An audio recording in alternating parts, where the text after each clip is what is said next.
Welcome to this video on ISTQB CTAI. We will be covering the key concepts and testing methodologies outlined in Chapter 6 regarding risks, mitigations, and model documentation. This section focuses on Chapter 6, covering the critical aspects of managing risks and ensuring quality within machine learning systems. Machine learning models present unique risks, such as bias, adversarial examples, and data drift. Mitigations include specialized testing, such as drift testing and metamorphic testing, alongside robust lifecycle workflows. Machine learning model documentation and review is not just a formality. It is a critical resource. Unlike systems where source code can be inspected directly, MLs present unique challenges due to the limited understandability of machine-generated code, the inherent black box nature of models, and their dependency on data. Models are also frequently updated, so documentation becomes the main tool for developers, testers, and regulators to understand, evaluate, and trust AI-based systems. Transparency plays a central role in enabling this understanding, allowing stakeholders to trace model behavior, decision logic, and data lineage throughout the AI lifecycle. Standardized documentation improves communication, supports informed decision-making, and verifies the quality and maintainability of ML models. It is increasingly important for regulatory compliance, as evidenced by frameworks such as the EU AI Act, which emphasizes transparency obligations that require clear documentation of model decisions, limitations, and interpretability measures. For high-risk systems, passing a documentation audit is often a prerequisite for deployment, while for all systems, a thorough review helps verify quality. Several documentation frameworks exist, including model cards, which provide concise overviews of a model's intended uses, evaluation results, and ethical considerations, model doc, and datasheets for datasets, which offer standardized formats for describing datasets, including their motivation, composition, collection process, and uses, data doc. The following list outlines the typical contents expected for comprehensive ML model documentation, structured so that it can be used as a practical checklist by both developers and testers to help achieve completeness, clarity, and testability. General, identifiers, description, developer, version, date, contact, license, hardware needs. Design, assumptions, technical decisions, ML algorithm. Usage, intended purpose, primary/secondary uses, users, self-learning approach, bias, ethics, safety, transparency, thresholds, platform, data drift, concept drift. Datasets features: source, collection, availability, pre-processing, use, content, labels, size, privacy, security, bias/fairness, restrictions. Testing. Test dataset details, independence of testing, test results, test activities, e.g. functional, adversarial. Functional. Measures, validation dataset, thresholds, actual performance. Non-functional. Scalability, reliability, availability, performance efficiency, e.g. latency, resource utilization, maintainability, AI robustness. Operational. Deployment plan, deployment environment, computational resources, monitoring metrics/alerts, retraining strategy, model update/rollback plan, deprecation plan, security, adversarial risks, explainability methods. Reviewing documentation against such checklists is a core test activity, aiming to identify missing information, inaccuracies, and inconsistencies, improve clarity and readability, enhance maintainability by identifying where documentation needs improvement, provide sufficient information for test and deployment activities, verify that all relevant regulatory requirements have been met. ML functional performance testing evaluates how well an ML model performs its intended functions by measuring metrics such as accuracy, recall, precision, and F1 score, and comparing the results against defined acceptance criteria. This testing for probabilistic MLS moves beyond a single pass-fail status to statistically measure a model's performance against its acceptance criteria. This approach is necessary to address the non-determinism inherent in MLS by evaluating behavior across a large, representative dataset. A precondition for this testing is having acceptance criteria defined in statistical terms. Instead of a simple target, a requirement might specify a performance metric, a margin of error, MOE, and a confidence level, CL. Such a requirement can be used to determine the minimum number of tests required. As the number of tests increases, there are two options. Fix the CL and the MOE will decrease. This means the test result becomes more precise. Fix the MOE and the CL will increase. This means the test result becomes more certain.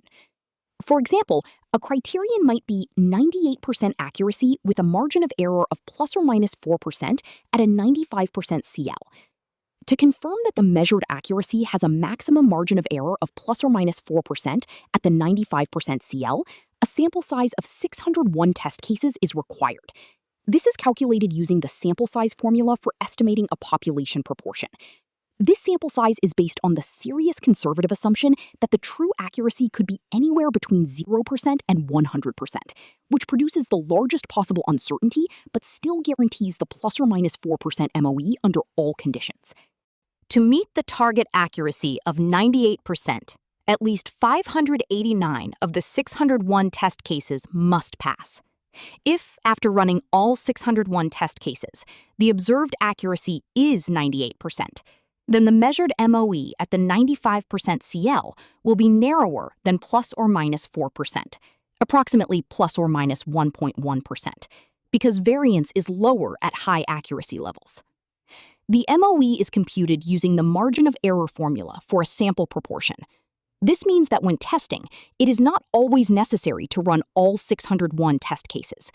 Sequential testing provides a formal statistical framework for this early stopping. Instead of always running the full fixed sample, these approaches analyze results as they accumulate and stop early when sufficient evidence supports the accuracy target, or rejects it. If the observed accuracy remains consistently high, for example, no less than 98%, then the statistical uncertainty decreases as more tests are run. In that situation, the required MOE of plus or minus 4% at the 95% CL is reached after about 170 test cases, allowing testing to conclude earlier. Note, the formulae and numerical calculations in this example, for sample size, margin of error, and confidence intervals, are provided for illustration and understanding only. Candidates will not be required to derive or compute these values using statistical formulae in the exam. For safety-critical systems, a stricter reliability requirement might be used, such as 99% reliability with 95% confidence, which would require 299 test cases, all of which must pass to meet the criteria. To validate these criteria, testing requires a large test dataset that is completely independent of the training and validation datasets. This test dataset must be a representative sample of the operational input domain, see 5.1.4, to verify that the evaluation reflects real-world conditions. The test cases are then executed using the ML model within an ML development framework capable of statistical analysis. Finally, the aggregated results are interpreted and reported with statistical confidence, not as a simple passed-failed ratio. A final test report would state, for example, the model achieved an accuracy of 94% plus or minus 4% at the 95% CL. This allows stakeholders to understand the range of expected operational performance and make an informed decision on whether the model's ML functional performance is acceptable for deployment.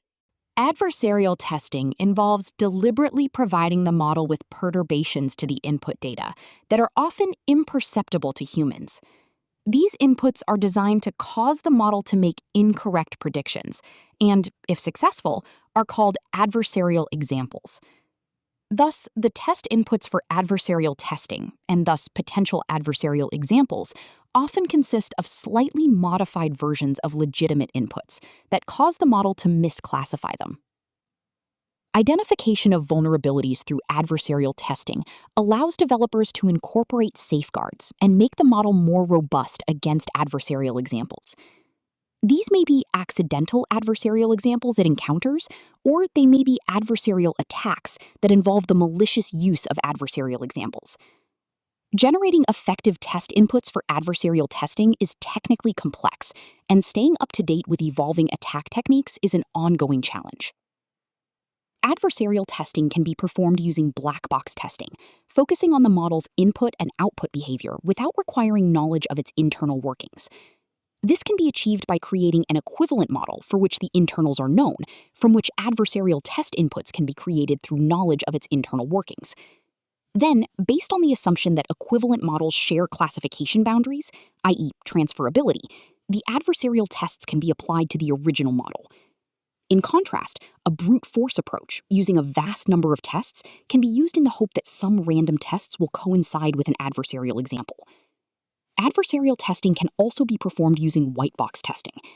Understanding an ML model's internals, architecture, parameters, training process typically makes it easier to craft adversarial examples. Adversarial testing can be done manually by crafting specific adversarial examples or through automated algorithms that generate large numbers of variations to find effective adversarial inputs. Metamorphic testing, MT, is a test technique in which new follow-up test cases are derived from a previously passed source test case. One or more follow-up test cases are generated by changing, metamorphizing the source test case using a metamorphic relation, MR. The MR is based on a property of a required function of the test object, and it describes how a change in a test case's inputs is reflected in the same test case's expected results. MT can be used for most test objects and can be applied to both functional and non-functional testing.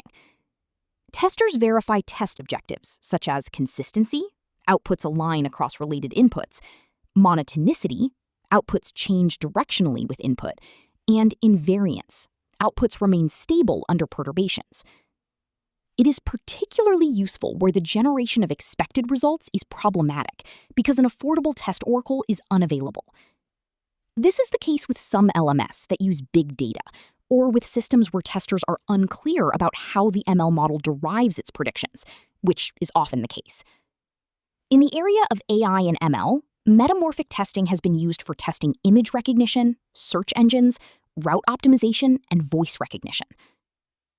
MT is typically selected over traditional oracle-based testing when no reliable expected outputs exist due to model opacity or data scale, the system is a black box, or relational properties, not absolute values, suffice for confidence.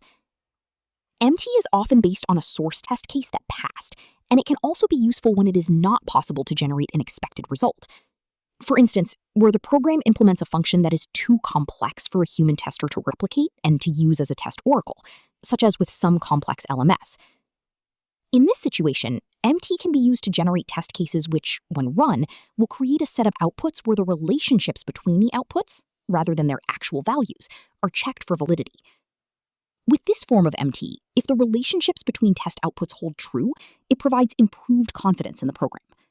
For example, a risk assessment MLS that predicts an age at death, where increasing the number of cigarettes smoked should decrease the prediction, monotonicity.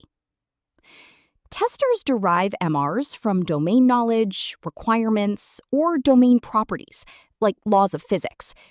MRs can be validated by expert review, running them on reference models, and checking coverage of edge cases. Incorrect MRs, like overlooking complex interactions between variables, or incomplete sets of MRs, can lead to false confidence. MT detects relational flaws, but not all absolute errors, so it should be used in combination with other test techniques. Drift testing can be used to identify two forms of drift in operational MLS. Data drift occurs when the statistical properties of the operational input data change over time. For instance, input data is now significantly different from the data the model is trained on, due to factors like shifts in user behavior or seasonality. For example, a spam filter encounters new types of phishing attacks that did not exist during its training. Concept drift occurs when the relationship between the input data and the correct output changes over time. This means the model's originally learned patterns or rules no longer reflect the current reality. For instance, due to new financial regulations, a transaction type previously considered low risk might now be classified as high risk. The meaning of the data has changed, causing the model's learned decision boundaries to become outdated, leading to a decline in its predictive accuracy. Dynamic drift testing relies on the availability of feedback from the users, which provides the current ground truth. This current ground truth is compared with the model's output, and the difference between the two is determined and compared against a threshold value. User feedback can be direct or indirect. For a film recommendation system, an example of direct feedback is when the user rates a recommendation. An example of indirect feedback for the same system would be extracted from the data on the films the user has watched. Static drift testing is not dependent on the current ground truth, but instead compares the statistical properties of the input and predicted output data distributions using a test such as Kolmogorov-Smirnov stats. A significant difference in either of these distributions is an indicator that drift has occurred. Overfitting and underfitting are two of the three possible outcomes encountered in ML models, with the third being a right-fitting model. Testing for overfitting and underfitting should occur during training, evaluation, and tuning. Overfitting occurs when a model learns the training data too well, to the extent that it captures noise in the data rather than the underlying pattern. This results in poor generalization of new, unseen data. To test for overfitting, the model's ML functional performance is evaluated on a separate test dataset that was not used during training. This test dataset should include some less common examples, unlikely to have been used during training. The model might be overfitting if it performs significantly worse on the test dataset than on the validation dataset. Underfitting occurs when a model is too simple to capture the underlying structure of the data, or when the training data does not contain features that reflect an important relationship between inputs and outputs, resulting in poor ML functional performance on both the training and validation datasets. During testing, underfitting can be detected by evaluating the model's ML functional performance metrics, such as accuracy, precision, recall, or F1 score.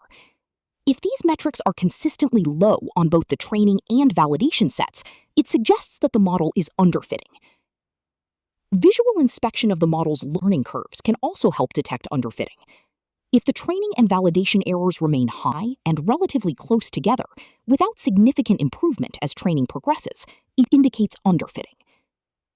In summary, detecting overfitting and underfitting during testing involves evaluating the model's ML functional performance data on validation data, analyzing ML functional performance metrics, and examining learning curves. A/B testing is an approach where the response of two variants of the program, A and B, to the same inputs are compared with the purpose of determining which of the two variants is better. It is a statistical testing approach that typically requires comparing test results from multiple test runs to determine differences between the programs. A simple example of this approach is where two promotional offers are emailed to a marketing list divided into two sets. Half of the list gets offer A and half gets offer B. The success of each offer helps decide which to use in the future. Many e-commerce and web-based companies use A/B testing in production, diverting different consumers to different functionality to help identify consumers' preferences. A/B testing is one approach to addressing the test oracle problem, typically using the existing system as a partial test oracle. A/B testing does not generate test cases and provides no guidance on how the tests should be designed, although operational inputs are often incorporated into the tests. A/B testing can be used to test updates to an AI-based system, provided there are agreed-upon acceptance criteria, such as ML functional performance metrics. Whenever the system is updated, A/B testing is used to determine that the updated variant performs as well as or better than the previous variant. Such a test approach can be used for a simple classifier, but can also be used for testing far more complex systems. For example, an update to improve the effectiveness of a smart city transport routing system can be tested using A/B testing. For instance, by comparing average commute times for two variants of the system on consecutive weeks. A/B testing can also be used to test self-learning systems. When the system makes a change, automated tests are run, and the resulting system characteristics are compared with those before the change. If the system is improved, the change is accepted. Otherwise, the system reverts to its previous state. The most popular statistical techniques for A/B testing are the t-test, z-test, chi-square test, and Mann-Whitney U-test. Back-to-back testing offers a practical solution to the test oracle problem. Back-to-back testing involves using an alternative version of the system as a reference point, a pseudo-oracle, and comparing its outputs with those of the system being tested when presented with the same inputs. This pseudo-oracle could be an existing system or one developed specifically for testing, but this comes at a cost. Ideally, the pseudo-oracle and the system under test should not share common software components. Otherwise, both systems might contain the same defect, causing their outputs to match even when both are wrong. This can be particularly problematic given the widespread use of reusable, open-source AI components in MLS development. For this reason, the pseudo-oracle is often developed by a different and ideally independent team, perhaps using different ML development frameworks, algorithms, or model settings. Sometimes conventional software can serve as a pseudo-oracle if it solves the same problem. When performing functional back-to-back testing, the pseudo-oracle only needs to match functional behavior. It does not need to meet the same non-functional requirements as the system being tested, potentially making it less expensive to build. This test approach requires only generating test inputs, not expected results, since the pseudo-oracle provides the comparison point.